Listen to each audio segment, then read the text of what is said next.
instant en attendant ñu waxtaanee ñoo xamante ne coronavirus bi daf leen impacté bu baax muy domaine sportif bi ndaxte actuellement dañu am interdiction lépp loo xamante ne jëm na ci wàllu rassemblement décision boobu nag monde du sport ñoom apprécié wuñ ko bu baax dara neexu leen ci président Casa Sport mi ngi proposé ay solutions pour que match yi mun a nekk à jour fii ak mois de janvier bi di jot Mamadou Ndiaye. effectivement moom Seydou Sané nekk président bu Casa Sport ñëw ci joxe moom tamit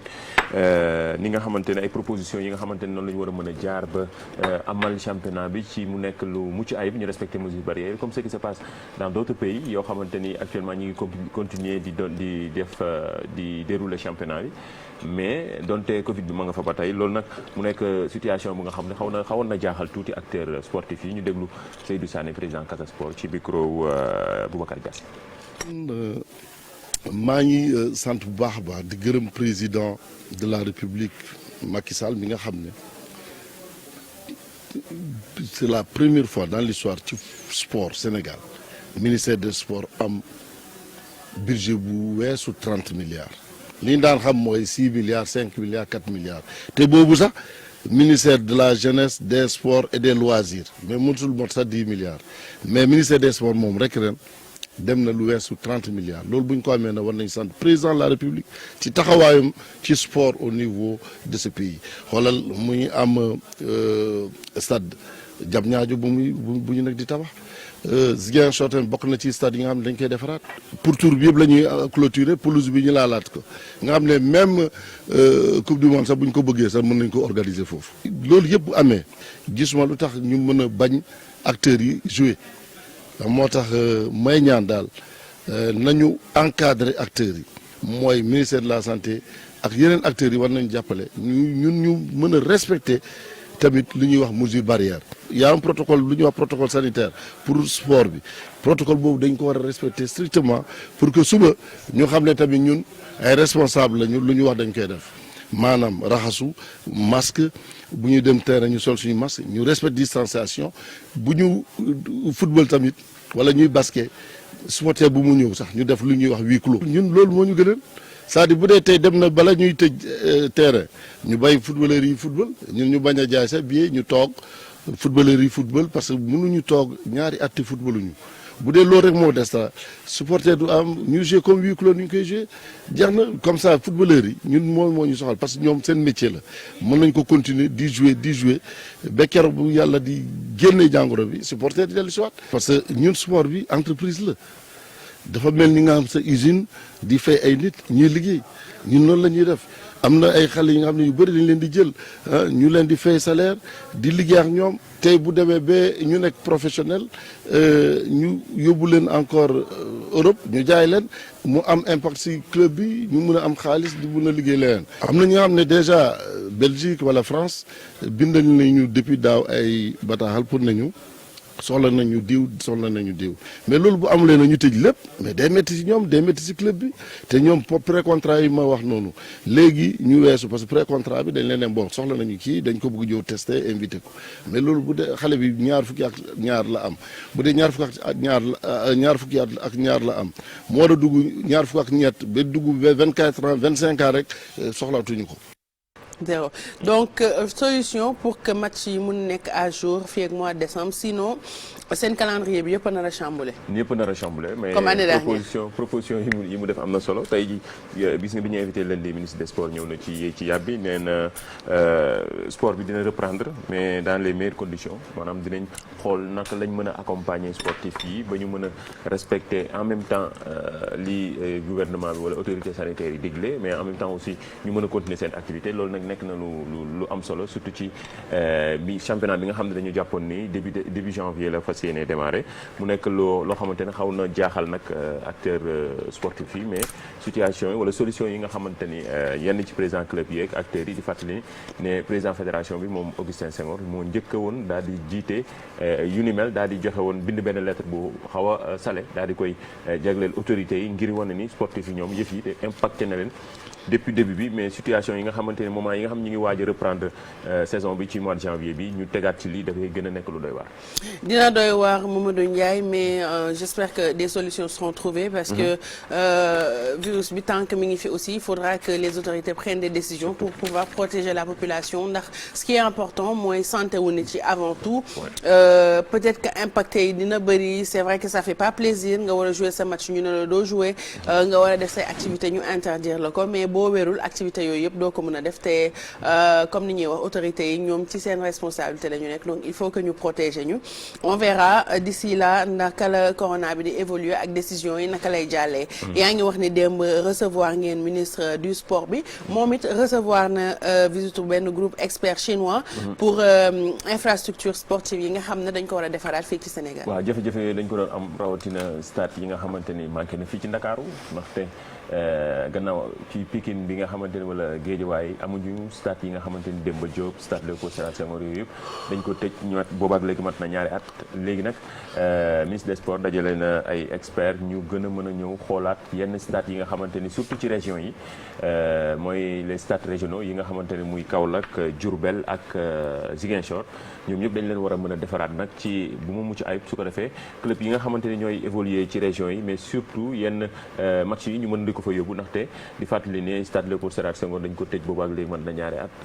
depuis 2019 je pense mars 2019 Sénégal Mali lañ fa gujjee football gannaaw ba équipe nationale di dalale ay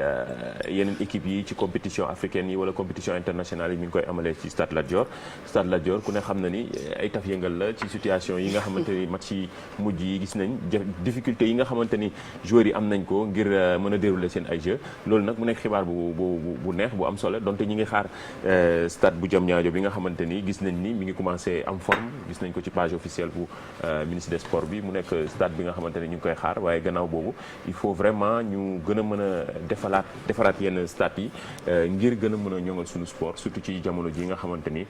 yëf yi nekkatul jeu rek sport bi ndaxte léegi enjeu bi dafa gën a rëy te il faut investir dugal ay moyens ngir mën a gagner yenn compétition yi te loolu dañ koy xaar dañ koy mën a organiser sax yenn compétition Coupe d'Afrique ak Coupe du Monde 92 lañ gëj a organiser Coupe d'Afrique balaa Coupe du Monde kay nañ organiser Coupe d'Afrique d'abord. On peut rêver. waaw pourquoi pas rêver permis. mais Ndiaye lenn moo ma jaaxal chaque fois qu'on doit construire ay infrastructures sportives wala yenn tabax yu mag yi Sénégal on va chercher des gens ailleurs les Chinois. mais gisoo amul ay experts sénégalais yu mën a tabax stade. pourtant mais xam nga. quel est le problème wala dafa am ay partenariats entre ñun ak ñoom ils sont obligés. je veux pas dire du Sénégal rek sax je veux pas dire du Sénégal rek mais loolu problème bi c'est Afrique. Ouais, mais il faut que ça change parce que ñi ngi toog tout le temps di prôner consommer local. Il faut qu'on commence ak yenn actes yi nga xamante ne yenn tabax yu mag yi nga xamante ne war nañ ko mën a dénk ay doomu sénégalais ñu tabax ko. lu wax xalaat bu am solo te gëm sa bopp gëm sa réew nga wax nag. mais sama réew laa bëgg yow. dañ naan expertise am na ci mais tamit jiitu nañu waxante dëgg parfois ñu jël yenn affaires yi ñu jox ko suñu doomu réew yi. fi nga ko war a jaarale lu jaarale ne temps ba nga record ba nga war a joon a joxe par exemple nga ne yëf yi nañ ko defar dans 3 mois yëf yi dina pare. mu dem mais ñu def partenariat ak yeneen experts yi mais d'accord ma ñu jël lépp jox ko ñeneen ñoo xamante ne dëkkuñu fi ñu ñëw tabax dem c'est vrai que joxe nañ ay résultats mais il faut qu'on ñu doon sénégalais seen chance aussi comme ni mu demee ak Turquie fii ci Dakar Arena dafa ñu ko accompagner ak ay sénégalais ñu liggéey affaire bi mais gis nga lii dafa nekk bu ko fa dugg amul loo munti wax ne ni lii mucc na ayib lii rafet na jekk na te am na qualité loolu dafa am solo mais yaa ngi wax chinois yi ñuy wax nii naan expertise yi gars yi jël si nañ leen nag yooyu pour ñu ñëw waxtaan ak ñoom mais loolu dafa yàgg ci ñun stade Léopold Sédar Senghor kañ lañ ko créé. waaw dafa war a changer kañ lañ ko construit 1985 ba léegi. te boobu tamit ay chinois la woon. ak yow ñu ngi waajal yenn compétition yu mag yi kat 1985 ba léegi te ay chinois yi. boobu waa boor bi judduwuñu. non mais je sais que ça fait longtemps am na benn complexe bu nga xamante ne amoon nañu ko comme quoi Sénégal ñun dañu sax wax lii Sénégal laa ko jëndee da ngay gis nit ko amoon lu rafet bu ñu ko laajee danaan France la jógee wala États-Unis loolu mi ngi commencé changer ci côté habillement il faut que ça change de manière générale ci côté consommation bi mi ngi commencé changer mais je pense que ci côté projet yu mag yu mel nii aussi il faut que ça change ndax y a des Sénégalais yoo xamante ne jàng nañu lii mën nañu ko liggéey mooy seen liggéey même bu ñu leen jëlul à 100% tamit ñu jël leen mettre leen en rapport ak experts chinois yi ne experts chinois yeeg yu sénégalais yi ñi ngi liggéey ensemble pour réhabiliter stade yi. loolu baax na mi ngi changé ci construction routière yi je pense. oui même sax ci stade yi parce que bi ñu bëggee réfectionner stade yi. Sénégal c'est pas trop tard nañ leen woo waxal ma li ministre bi duñ ko dégg. mais il faut bien moo yoroon chantier yu bëri ci réfection stade yi. maintenant après comme ni Mamadou Ndiaye doon wax sànq couteau à double tranchant la yenn saa yi da ngay am problème mu xëj na ni nga bëgg sa liggéey mel. da ngay am problème mu délai. maintenant yooyu c'est des choses yoo xamante ne mën nañ ko parfaire comme tu as dit. dañ ciy góorgóorlu parfaire ko ba pare bu ñu leen mënee accompagner ak ñeneen ñi accompagner leneen li mooy da ngay gis entrepreneur bu la ne bëgg naa marché état mais yenn saa yi dafa metti parce que yenn saa yi koppar yi du nekk gum à la disposition dañ la naan préfinancé nga préfinancé ba pare war a dawaat ci sa xaalis entre temps nag moom bu nguur gi changé boo moytul da ngay gaañuwaale parce que balaa ngay jot ci sa xaalis da ngay sonn nañu liggéey en collaboration ak experts sénégalais maa ngi koy junj kii Bijou mi posé question pour que montrer que ni chinois yeeg yooyu noonu dañuy ñëw teg seen koppar dañuy ñëw gis nga Dakar Arena bi dañuy defar ñaata milliards plus de 30 milliards yoo xamante ne dañ koy ñëw def ñenn ñi dañ leen fay ñenn ñi après dañu ko may pourtant communication bi gis nga jiixi jaaxa bi fi jur dañ leen ko may d'abord nekkate après ñun ñoo doon fay gis nga situation boobu noonu donc ñii ñooy am seen moyen loolu moom domination bu yàgg la ñun ñooy am suñuy moyen ñoom ñooy am seen moyen ñëw ne ñun kat dañ leen di def mais en contrepartie nañu waxante dëgg chinois yi ñun suñu suuf yi mën na nekk géej gi stade Léopold Sédar Senghor 1985 laa la wax ñaata après moment boobu ñu koy defar noonu en contrepartie ñëpp gis nañ histoire bi lu muy wax dañ naan la carrément dañ leen defaral stade jël seen i jën xam nga noonu la en échange contrepartie noonu lay demee après boo xoolaat defar ay gëstu moo tax ma lay laaj ndax collaboration la boo xamante ne moom mooy indi benn exigence mais dëkk yi dañ naan la partenariat la ñuy signé Dakar chino-sénégalais partenariat mais partenariat xam nga ni toujours gagnant-gagnant la. waaw man ak yow bu dee ñun sa yenn saa yi dañuy perdre. mais léegi yow. dama lay yóbbante dama lay wax par exemple dama lay investir loolu dama lay defaral benn infrastructure sportive ba xam nañ ni dëkk africain yu bari dëkk Afrique yu bari dañuy soxla ay infrastructure te xaalis bi du fa nekk. xaalis bi du fa nekk dañ naan la ñun dañ leen defaral infrastructure sportive par exemple stade ba nouvelle génération bu mag bu am lépp loo xamante ni. nga jox ñu gerte. ñun nga jox ñu ñun nag amuñu jën wala amuñu dara sa géej gi ñun waax yi yëpp ñoo koy jël. may ñu marchandise ci boobaa am nañ stade waaw. yàgg na ci àdduna am nañ stade waaw mais. ñaata pêcheurs ñoo fi nekk ñoo xam dañuy dund ci géej gi dama la jox exemple boobu noonu rek. beneen domaine noonu moo indi gaal yi mën nañ la am jox dañu lay defaral stade ne la sa suuf temps. ñun ñoo koy moom pendant 10 ans wala def ci lu ñu neex wala ñu def gis nga production yi nga xamante ñu ngi def donc loolu nag moom ay ñi nga xamante mais léegi Mamadou Ndiaye bu dee ñun dañoo ñàkk xaalis d'accord loolu mun naa nekk sax échange partenariat mais waxal ma ministre bi nee ko muy woote expert chinois yi na ci boole expert sénégalais ñu liggéey ensemble après nag li ñuy échanger ñu échanger ko. waaw loolu man nag déggoo lu ma expert sénégalais tamit ñoo war di gën di góorgóorlu ñoo ñàkkul ñu ngi ci nekk gisoo stade yi ay Pikine ay Guédiawaye yenn stade yi nga xam ne parfois toujours du amee yenn jafe-jafe dañuy jël ay expertise dañuy jël ay experts sénégalais ñu ñëw jàpp ci liggéey bi ñëw def na mais toujours li Coro wax tamit en contrepartie liggéey ak état dafay metti da ngay def say non loolu moom yàgg nañ ko xam parce que 900 millions investi ko ci dara di xaar état fay la da ngay daw ba sonn c'est long c'est vrai que liggéey ak état balaa ñu lay fay c'est long te boo amul moyens yi dafay metti mais même bu fekkente ne c'est pas 100% des Sénégalais maa ngi des ci sama idée yaa ngi dégg nañ liggéeyloo Sénégalais yi. wax nañ ko lii muy wax nii def nañ ko. ñu dolli ko. mënoo fexe ba mu wàcc yow tam Bijou Ndiaye ngay waxal tam. mais xool aussi il est important ñu am ay infrastructures parce que dañu war a am tey jii équipe nationale di dem Tamba di fa football yi warul nekk luxe pour ñi dëkk Tamba. gis équipe nationale warul nekk luxe pour ñi dëkk Kolda. warul nekk luxe pour ñi dëkk Casamance non c'est vrai. waxuma dara équipe boo xamante ne diggante Dakar ak Thiès rek la ñuy football. non il faut ñuy football Matam. kenn xalaatul woon kenn il faut ñuy dem Matam moo tax ma ne ñu ngi dem Podor mais il est important ñuy dem Matam dem ay Goudiri dem Fatick dem fépp te pour ça il faut ñu am infrastructure dem Kanel stade yi nga xamante ne tey bu jëyee amee pour nga mucc fi problème la gis nañ li fi amoon Demba Diop ci monde bu ci jamono boo xamante ne on te dit ay stade 2.0 bu ma ko mën a waxee noonu mooy am dans les pays yi nga xamante ne oui bëgg nañu réellement sport te ñun xam nañ ne Sénégal dañu bëgg sport football moom n'en parlons même pas c'est vrai duñu am sax ay sacre yu bëri ak yooyu mais quand même dañ ko bëgg dafa nekk ci li xolu mu Sénégal metti ba nga mer ne banaa suba bu équipe nationale di football nga bëggaat nga sol nga jëndaat maillot takkaat brassard supporté waat donc on a vraiment besoin d'infrastructure pour ñëpp xam ne on parle d'équipe nationale joueurs yi ñii dañu dëkk Tamba ñii dëkk fii ñii dëkk fee donc lu tax waa Tamba rek ñoo war di ñëw Dakar il faut ñu dem Tamba waaw dem Tamba dem yenn saa yi sax dafay stratégique dégg naa Matar ba di ko yenn saa yi ngay jouer ak équipe ñu wax la ni ci stratégie bi par exemple kii jouer ak moom ci tàngaay yow mën na nekk sa fort mais dëgg la ñu yóbbu la ci Tamba bu tàng bee suuf si xonk ñu gagné la ñibbisi Sénégal yàggul dara ci éliminatoire coupe du monde yi doon na jouer Afrique du Sud ñu waroon mën a jouer bien jouer Johannesburg mais dañoo dem ba Polokwane beneen dëkk bu gën a loin là-bas waaw pour jéem a déstabiliser la loolu dafa bokk c'est stratégique bu ñu leeree ni ay naar yi dañuy dajet ñun yàpp nañ ñu trop naar yi nga xam ne gëj nañ leen duma yàgg na ñu yàpp dañuy yàpp yu ñu war a ñëw Sénégal di jouer ñu yóbbu leen ba Tamba te xam ne foofu day métti dañuy di jëloo oto bi rek seen yaram yéen noo leen mel yéen ñi analyser yéen de xanaa yéen a ngi def joueurs yi ñu jëloon fanaan loo leen ci aéroport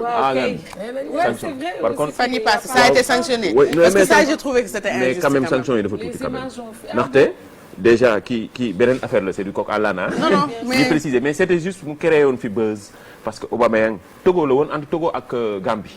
Togo moo doon jouer match retour Gambie Aubameyang jël ñu ñëw ba foofu ñu tere leen dugg ndax condition ay Covid ak léegi situation voyage yi ni mu compliqué Aubameyang jël vidéo bi partagé ko ci réseaux sociaux yi vidéo bi def buzz ñëpp ñu daal di koy relayer et puis déplorer situation bi ñu mel mais ñu ñëw par contre ñu doon xaar CAF décider joxe ay sanctions mais li ñu sanctionné bariwul xaalis bi ñu leen sanctionné bariwul ba pare sax dañu leen wax ne leen ba pare dañu leen yóbbu sursis ne leen bu fekkee da ngeen defaat genre situation yu ni mel xaalis yu ngeen ba par exemple mën nga fay 50 millions mais da ngay fay 20 wala 40 wala 30 millions 20 millions yi dañuy xaaraat benn situation bu ni mel amaat ñu daal di leen koy wax ngeen kii ko donc ñu ngi doon xaar ñu sanctionné équipe bi parce que situation bi dafa nekk situation bu doy waar. Moi j'ai trouvé ça très injuste. En plus loolu doyatuñ ci loolu ñu jël Aubameyang ci boppam daal di koy ñoom sanctionné ndaxte nee nañ vidéo bi waru ko woon partagé ci réseaux sociaux donc loolu tamit waa CAF yi tamit ñoom noonu loolu ñu def noonu dafa nekk loo xamante ne lu yéeme la et puis lu doy waar la non loolu moom léegi yow waxal ma waa CAF arrêté na Mrs Bataaxal tam waxal ma waa CAF décision bi ñu jël ànduma ci ok da ngay bàyyi ba Augustin gagné bu nekkee président CAF ngay say kii di mën a dem. non mais mun na bari rek. mais sonal na leen ndaxte ñoom keroog non parce que loolu dañoo métti mais dañoo def ñu door leen. dañ leen di door kay. mooy seen góol bi nga defoon gag bu rëy bi sax moom ndax doon dégager bal bi moom bàyyi bal bi dugg ci kay. mais coono la loolu. parce que sport da ngay mais dafa yéeme loolu dafa ma métti parce que man j'étais dama doon suivre bu baax affaire bi. parce que mais Mamadou Ndiaye $10,000 yi ñu fay ku koy moom xaalis bi ñu fay. non dañ koy yóbbu non CAF la dañuy jox waa CAF entre CAF lay nekk ak waa Gabon. bien sûr duñ leen fay ñoom. bien sûr CAF Gabon day bien sûr. non neel ma leen daal lii ñu def sama xol seddu ci. nañu seet leneen lu ñuy def sinon yeneen dëkk yi dinañ ko toppandoo def ko pour yeneen équipe yi perdre. on parlait même pas de ça ci infrastructure yi. lañ nekkoon mu dala ji ba ca match éliminatoire 6e journée bi. je me remercie. ñi ngi woon ci infrastructure yi dali ba ci match éliminatoire 6e journée entre Gambie ak Gabon. man la de lii yëpp maa koy def man moom yu ne laay def yàlla baax na da ngeen may comprendre. mais vidéo bi defoon na buzz quand même vidéo bu ñu doon partagé mais ci jamono ji nag vraiment dañu waroon gën a mën a saluer genre le fait que mu jël vidéo bi partagé ko parce que c'est une manière de dénoncer en fait. te loolu c'est ce qui se passe partout damay joxe exemple récent bu récent bi am France ak Michel. li nga xamante ne producteur de musique la de coq à l'âne ñu ngi jégal. amul problème lépp la ñuy waxtaanee. producteur de musique la ñu ñëw fekk ko bu muy yor ay xale ci biir ñu ñëw jàpp ko dóor ko vidéo yi ñu partagé ko ba président de la république jël ay décision ba actuellement ñu ngi xoolaat seen ay loi yooyu noonu. loolu la ñu def jamono jooju la ñu toll parfois vidéo wala benn affaire ñu leer gëstu na nag lu wér la. ba pare mais lii voilà lii. après dafa pousser président bi mu dem ba ci def benn interview bu musul am. ci Snap la def interview oui parce que situation bi ni mel mais jamono ni toll fu jamono tolloo noonu nag parfois léegi nag exigence bi dafay bari ndax léegi ñëpp dañu am droit ak internet ak communication di communiquer en temps réel ba yëf yi dafay teel a yegg ci situation bi nga xamante dafa nekk lu doy waar donc ñu ko ci jël exemple. merci beaucoup Mamadou Ndiaye ci rubrique sport bi on espère que ça va apporter des solutions. fii nii ci Sénégal tout le temps ñun dañuy def suñu devoir rek wax li ñu war a waxtaanee. xam naa. damay xumb léegi te kanam bi waat léegi. on est plusieurs dedans. xam ñuy génn wax duggaat après ñu leen génn. c'est ça on est plusieurs personnalités dedans d'accord. merci beaucoup donc on espère que solution dina ci juddu parce que ñun loolu mooy suñu droit suñu devoir plutôt wax li nga xamante ne joxoñ baaraam fii mettre le doigt sur nu mu tuddati. waaw bëgguma ko wax carrément ci olof en tout cas daal joxoñ baaraam ci lii metti su ko defee ñu mun a trouver ay solution teg ko ci góom bi waaye sa point Covid bi ñëw na yow. point Covid bi. déedéet ñëwagul. waaw d'accord kon léegi nañu teg benn clip en attendant invité Mado bi di ñëw egsi na Alaaji Mali bu ma lancé rek demal parce que ñaari njaayeen ñi tey seen yaram daa tàng xeex en direct la ñuy waaj nii xam nga loolu tam xam nga loolu tam mënu ma ko cautionné dañ naan Pape Cheikh fi nekkul moo tax xale yi xeex nii léegi yow tegal ma clip bu Sabel Dieng bi nga xamante ne moom la mujjee génnee fan yi ñu seetaan ko rêve d'amour waaw su ko defee invité Mado bi ñëw ñu waxtaanee ak moom toog fii tekki fii et surtout domaine bi nga xamante ne moom la nekk muy domaine u cheveux yi nekk lu dox Sénégal vrai business la nag ndax ku ci nekk bëgg nga perruque bëgg nga cheveux bëgg nga bu am couleur bu frisé bu gàtt bu gudd façon bu nekk la